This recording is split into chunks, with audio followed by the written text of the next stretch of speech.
ऐका, अरे सावली असं वाटतं पण झाडच कोणी लावीना. पंच पक्वान खायला असं वाटतं पण शेतीच कोणी करेना. पाणी पियाला असं वाटतं पण जिरवायचाच कोणी प्रयत्न करायला. सगळी थोताळ दुनिया चालली आहे. मग एक उपक्रम मी कोरोनानंतर राबवला.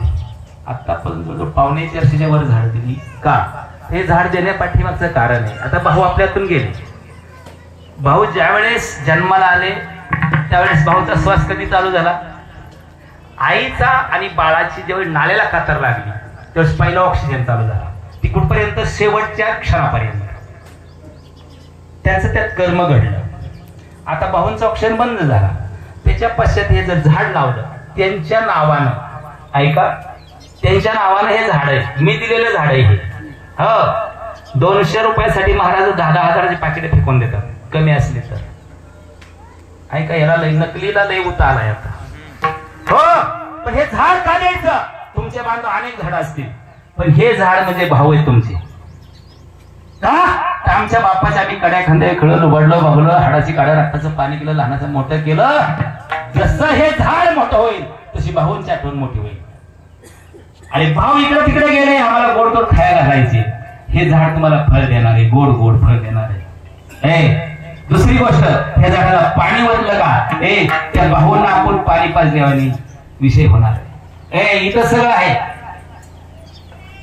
आणि तिसरी गोष्ट, आपण भावांच्या वलय पडद्याखाली होतो आतापर्यंत, त्यांच्या सावलीखाली होतो. बापाचा जोडा जर दारात दिसला तर ताकद नाही घराकडे वाकडी मान करून कुणी बघायची. मग त्याच्या वलयाला आम्ही जगत होतो. आता हे झाड जसं मोठं होईल तसं आम्ही त्या झाडाच्या खाली बसलो ना, आमच्या भाऊची सावली आमच्यावर असं. हे 4 संदेश म्हणून मी प्रत्येक उपक्रमात एक झाड देत असतो. तर काही झाडाचे आंबे मला लोकांनी खायला बोलवले. महाराज तुम्ही झाड दिलेलं आंबे आले, पण झाड मी असं देत नाही, त्याला फळ येणारं झाड. म्हणून ही आठवण त्यांची राहावी, हे त्यांचं स्मरण राहावं. पण त्यांच्या पश्चात फक्त हे झाड लावा. सगळे कुटुंब एकत्र या, मोठा खड्डा घ्या, खत माती पाणी घालून हे झाड मोठं करा. तुमच्या 1000 झाडाला किंमत नाही. टोपल्यावर भाकरीला किंमत असते का? प्रसादाला किंमत असते का? माय प्रसादालाच किंमत असते. तशी झाडं तुमच्या अनेक असतील पण हे झाड हे आपले भाऊच आहेत. विठाला विठाला विठाला.